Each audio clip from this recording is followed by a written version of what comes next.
ఈ ఏడు 2024లో సూర్యుడు తన విశ్వరూపాన్ని చూపించనున్నాడు. చలికాలంలో వెచ్చదనాన్ని పంచాల్సిన భానుడు భగభగలాడిస్తున్నాడు.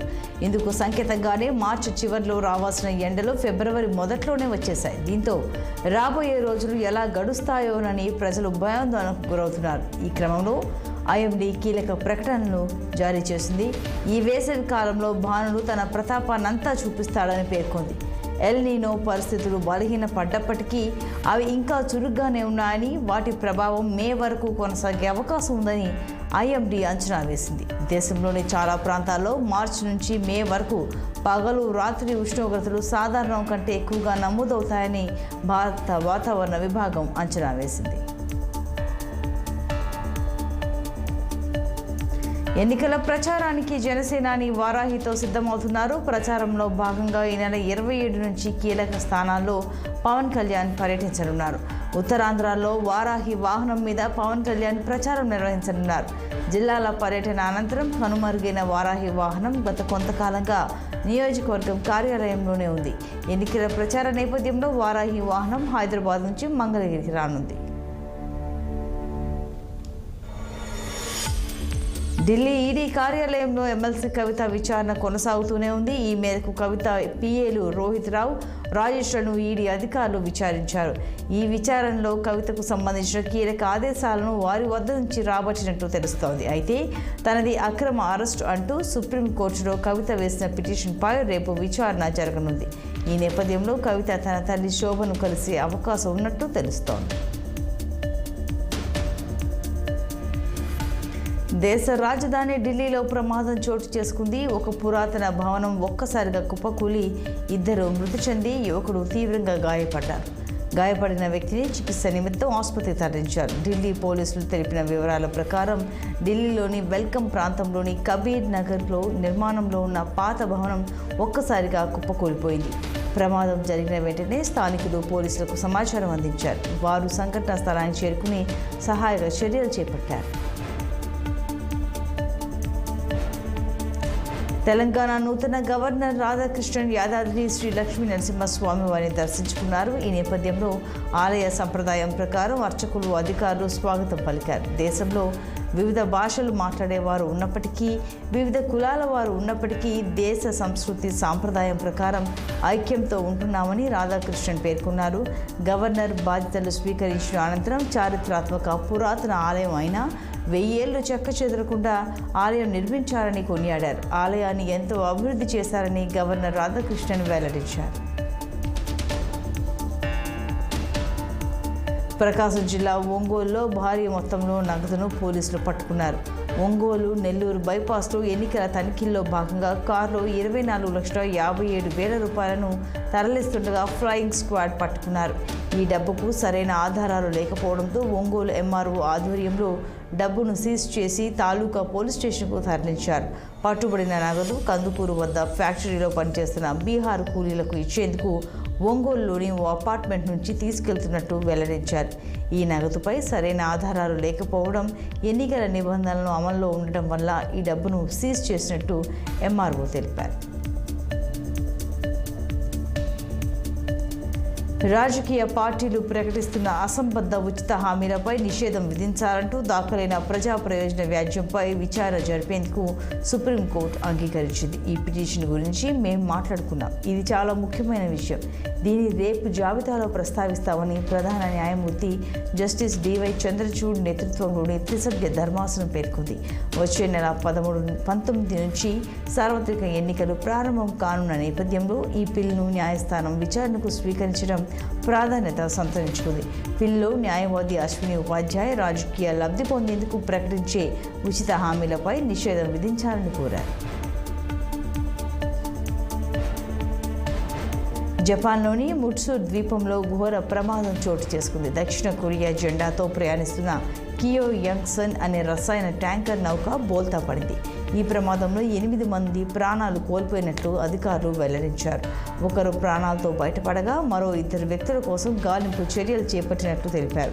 జపాన్లోని హిమేజీ ఓడరేవు నుంచి దక్షిణ కొరియాలోని ఉల్సాన్కు బయలుదేరిన ఈ రసాయన నౌకలో 2 కొరియన్లు, ఒకరు చైనా, 8 మంది ఇండోనేషియన్లు ఉన్నారని అధికారులు వెల్లడించారు. ట్యాంకర్లో 980 టన్నుల యాక్రిలిక్ యాసిడ్ను తీసుకువెళ్తున్నారని, ప్రమాద సమయంలో ఎలాంటి లీకేజీ జరగలేదని జపాన్ తీర గస్తీ దళాధికారి వివరించారు.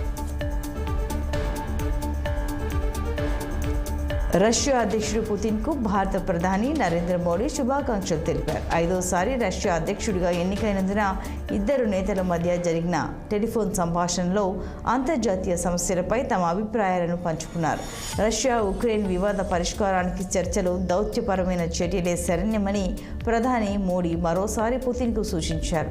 రానున్న సంవత్సరాల్లో 2 దేశాల మధ్య వ్యూహాత్మక భాగస్వామ్యాన్ని మరింత పటిష్టం చేసే దిశగా ప్రయత్నించేందుకు ఇరువురు నేతలు అంగీకరించారు.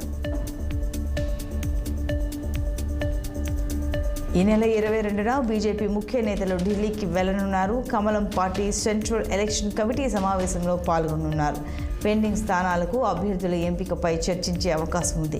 పెండింగ్లో తెలంగాణలో 2 లోక్సభ స్థానాలు ఉండగా వాటికి ఇంకా ఫైనల్ డెసిషన్ తీసుకోలేదు. ఇక వరంగల్ నియోజకవర్గంలో ఆరూరి రమేష్కు దాదాపు టికెట్ ఖరారైనట్లు తెలుస్తోంది. ఖమ్మం స్థానంపై నేతలు ఎటూ తేల్చుకోలేకపోతున్నారు. పొత్తులో భాగంగా ఖమ్మం స్థానం టీడీపీకి కేటాయిస్తారంటూ ప్రచారం సాగుతోంది. మరోవైపు ఖమ్మం సిట్టింగ్ ఎంపీ బీఆర్ఎస్ నేత నామా నాగేశ్వరరావు బీజేపీలో చేరతారని ప్రచారం కూడా జోరందుకుంది. బీఆర్ఎస్ నేత జలగం వెంకట్రావు ఖమ్మం టికెట్ ఆశించి బీజేపీలో చేరారు. దీంతో టికెట్పై సందిగ్ధత నెలకొంది. నేషనల్ డ్యామ్ సేఫ్టీ అధికారుల బృందం మరోసారి తెలంగాణలో పర్యటిస్తోంది. 3 రోజుల పర్యటన నిమిత్తం రాష్ట్రానికి వచ్చిన కేంద్ర బృందం హైదరాబాద్లోని జలసౌధలో కీలక సమావేశం నిర్వహించింది. 3 బ్యారేజీల బాధ్యతలు నిర్వహించిన ఇంజనీర్లతో భేటీ అయ్యారు. చంద్రశేఖర్ అయ్యర్ నేతృత్వంలో మేడిగడ్డ, అన్నారం, సుందిళ్ల ప్రాజెక్టు అధికారులు, ఇంజనీర్లతో ఎన్డీఎస్ఏ నిపుణుల కమిటీ పలు అంశాలపై ఆరా తీసింది. ఆనకట్టల డిజైన్స్, ప్లానింగ్, నిర్మాణం, క్వాలిటీ కంట్రోల్, నిర్వహణ తదితర వివరాలు తీసుకుంది.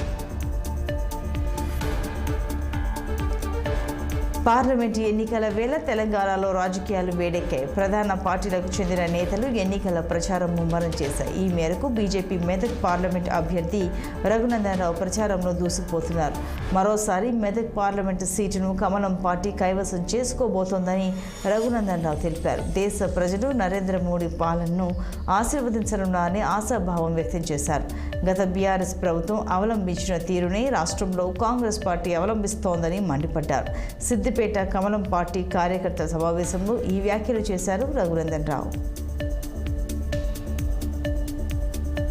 పల్నాడు జిల్లా సత్తెనపల్లిలో ఉద్రిక్త వాతావరణం నెలకొంది. ఎన్నికల కోడ్ ఉల్లంఘించి మంత్రి అంబటి రాంబాబు ఓటర్లకు చీరలు పంపిణీ చేస్తున్నారని టీడీపీ కార్యకర్తలు ఆందోళనకు దిగారు. నిబంధనలకు విరుద్ధంగా చీరలు పంచేందుకు యత్నిస్తున్నారని మండిపడ్డారు. ఓటర్లకు చేరవేసేందుకు కల్లం విజయభాస్కర్ రెడ్డికి చెందిన కేవీఆర్ మార్ట్లో చీరలు సిద్ధం చేశారని ఆరోపించారు. మంత్రి అంబటి డౌన్ డౌన్ అంటూ నినాదాలు చేశారు. అయితే మార్టు వద్దకు టీడీపీ నేతలు భారీగా చేరుకోవడంతో అక్కడ ఘర్షణ వాతావరణం చోటు చేసుకుంది. పోలీసులు రంగప్రవేశం చేసి టీడీపీ, వైసీపీ కార్యకర్తలను చెదరగొట్టారు.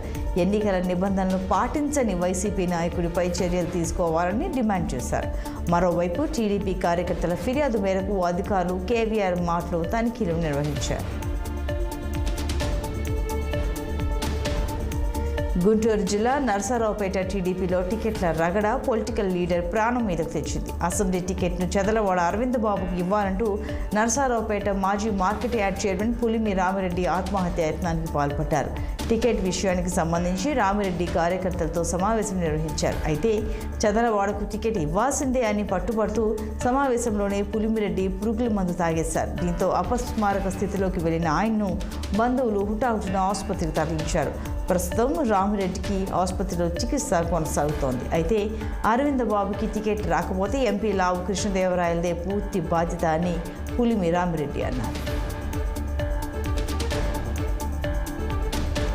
తెలంగాణ గవర్నర్గా పనిచేసిన తమిళిసై సౌందరరాజన్ పదవికి రాజీనామా చేసిన విషయం తెలిసిందే. అయితే ఆమె కేంద్ర మంత్రి కిషన్ రెడ్డి సమక్షంలో బీజేపీలో చేరారు. పార్టీ కండువా కప్పి కిషన్ రెడ్డి పార్టీలోకి ఆహ్వానించారు. అనంతరం తమిళనాడు బీజేపీ అధ్యక్షుడు అన్నామలై పార్టీ సభ్యత్వం పొందినట్లు పత్రాన్ని అందించి ఆమెను సత్కరించారు. గత 20 ఏళ్లుగా తమిళనాడు బీజేపీ చీఫ్గా ఆమె బాధ్యతలు నిర్వర్తించారు. ఈ నేపథ్యంలో తమిళిసై లోక్సభ ఎన్నికల్లో పోటీ చేస్తున్నట్లు తెలుస్తోంది.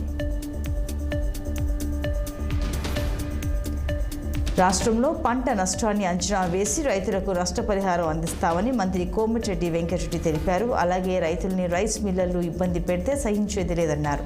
స్థానిక ఎమ్మెల్యే అధికారులు చెప్పినా తీరు మారకుంటే మిల్లర్లపై చర్యలు తీసుకుంటామని మంత్రి హెచ్చరించారు. మిర్యాలగూడ గూడూరులో శ్రీ సీతారామాంజనేయ స్వామి విగ్రహ